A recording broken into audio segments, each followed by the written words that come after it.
Dacia, țara celor mai viteji și mai drepți dintre traci. Locul unde a trăit poporul care credea în nemurire.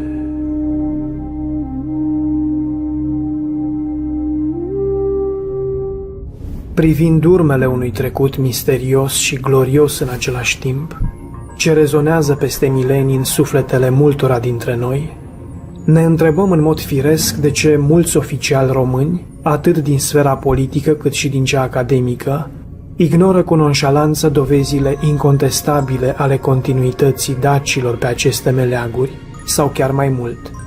Se luptă să ne convingă pe toți că dacii au fost doar niște primitivi, șterși din istorie de Imperiul Roman civilizator, și că noi suntem urmașii Romei.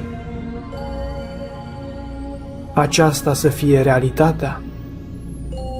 Sau realitatea este că istoria României se bazează pe un șir lung de falsuri grosolane?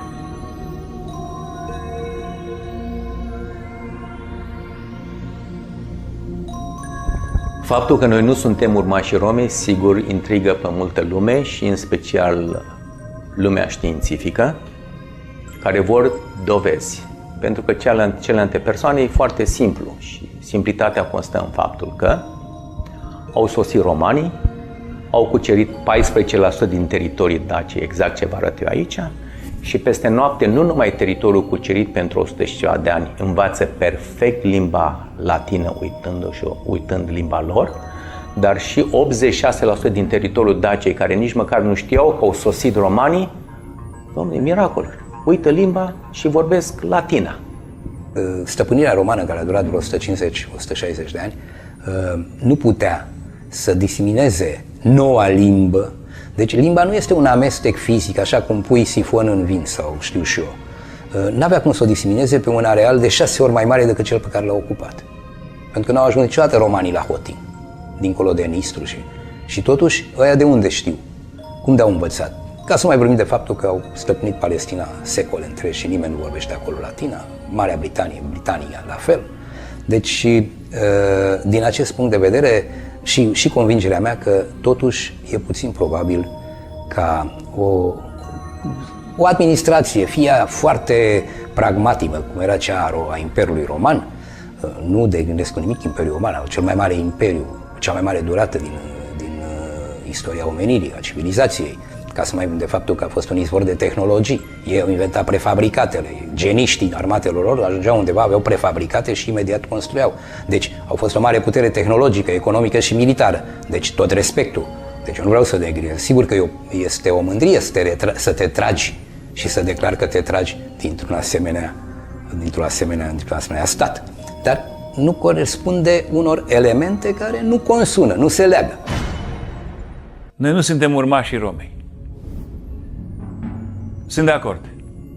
În Imperiul Roman au fost incluse peste 67 de state pe diferite etape, însumând peste 270 de diferite etnii, vorbind cam tot atâtea limbi și dialecte.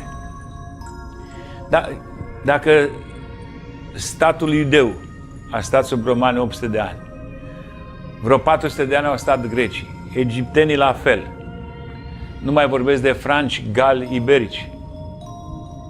Nimeni dintre aceste seminții sau actuale state nu resping și refuză prezența civilizației romane.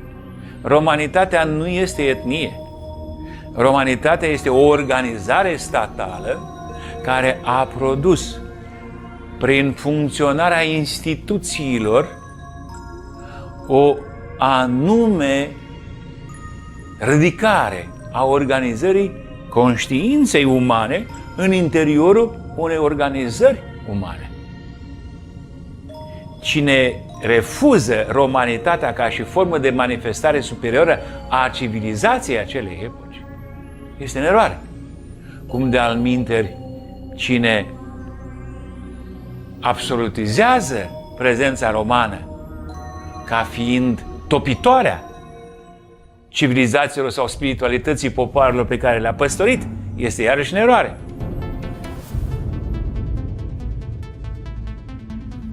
Din această perspectivă, apare o uriașă enigmă.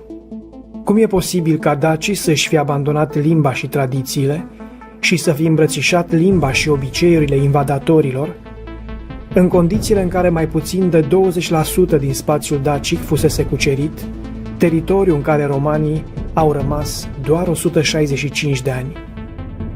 Oare o asemenea pretenție nu sfidează logica și cel mai firesc bun simț? Alte state cucerite integral de romani și în care stăpânirea romană s-a întins pe 400 sau chiar 800 de ani, nu și-au lepădat limba, nu și-au uitat tradițiile. Și atunci dacii, cei mai viteji și mai drepți dintre traci, după cum îi caracteriza Herodot, au făcut-o fără ca măcar să-i forțeze cineva? Cum ar putea fi posibil așa ceva? Pe aceeași logică ar fi trebuit ca între timp poporul român să vorbească turca și maghiara, pentru că imperiile otoman și austro-ungar au stăpânit părți mai însemnate din această țară și pentru mai mult timp. Cu toate acestea, poporul român nu vorbește nici turca, nici maghiara. Ba mai mult, în ciuda vicisitudinilor istoriei, în ciuda valurilor de invadatori, există o unitate lingvistică uimitoare, ceea ce arată o forță extraordinară de conservare a identității naționale. Astfel, românii se înțeleg foarte bine unii cu alții, indiferent de zonele geografice din care provin, situații cu care nu se pot lăuda prea multe țări europene, inclusiv Italia, unde italienii din sud și cu cei din nord vorbesc dialecte atât de diferite încât nu se pot înțelege între ei. Și atunci ne putem întreba în mod firesc de unde această înrudire a limbii române cu latina, dacă dacii nu au fost romanizați. Studiile recente de paleogenetică și anumite izvoare istorice ne duc cu gândul la următoarea explicație. Limba dacilor ar putea fi continuatoarea unei limbi mai vechi din care s-a născut și latina vulgară. Cu alte cuvinte, limba dacilor și limba latină ar putea fi surori, iar într-o astfel de situație nu era nevoie de nicio romanizare pentru ca poporul dac să înțeleagă și să vorbească latina.